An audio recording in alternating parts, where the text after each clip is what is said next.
चीनच्या राजदूतांची सोलापुरातील डॉक्टर द्वारकानाथ कोटणी स्मारकास भेट व अभिवादन।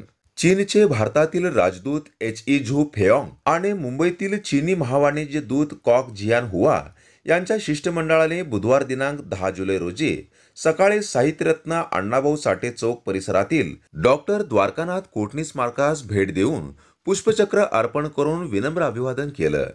या प्रसंगी महापालिकेचे उपायुक्त आशिष शेलार यांनी त्यांचं पुष्पगुच्छ देऊन स्वागत केलं। चीनचे भारतातील राजदूत एच.ई. झू फेऑंग यांनी डॉक्टर द्वारकानाथ कोटणी स्मारकातील म्युझियममधील सर्व छायाचित्रे पाहिली। जनता संघर्ष न्यूज, सिद्धार्थ भडकुंबे, सोलापूर।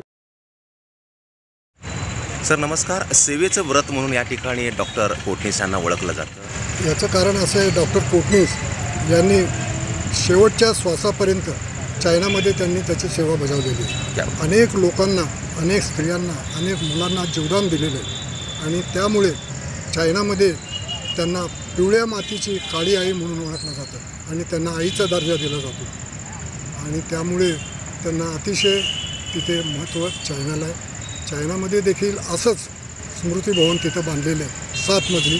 तिथं फ्री ऑफ चार्जमध्ये सगळ्या मुलांना, मुलींना, ओल्ड पर्सनना तिथं सेवा दिली जाते। म्हणजे त्यांच्या आज स्मृतींना उजाळा देण्यासाठी, आज त्यांच्या स्मृतींना उजाळणा देण्यासाठी म्हणून चायनीज कॉन्सुलेट हे दरवर्षी इथं व्हिजिट देतात आणि त्यांना नमस्कार करण्यासाठी येतात। ज्याप्रमाणे आपले आंबेडकर सर आहेत, जे निरनिराळे महात्मा फुले आहेत, यांनी जसं कार्य केलं तसंच कार्य परदेशात जाऊन केलेलं डॉक्टर कोटणीस हे आहे।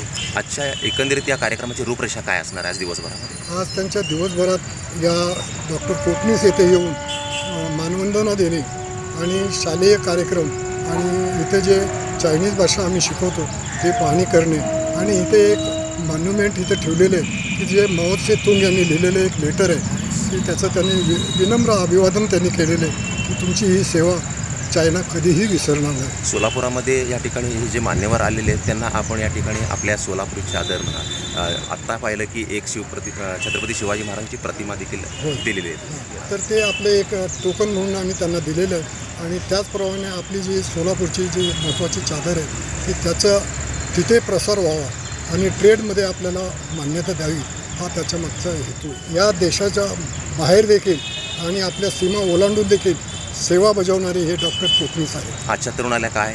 आजच्या तरुणांना देखील ही संधी आहे की जाती भेदभाव किंवा प्रांत हे न मानता हे जगच हे विश्वचे माझे घर असं ज्ञानेश्वरांनी आधीच सांगितलेलं आहे। त्याप्रमाणे हे विश्व आपलं घर आहे, त्याच्यामध्ये युद्ध करून मी मोठा आहे असं नाही।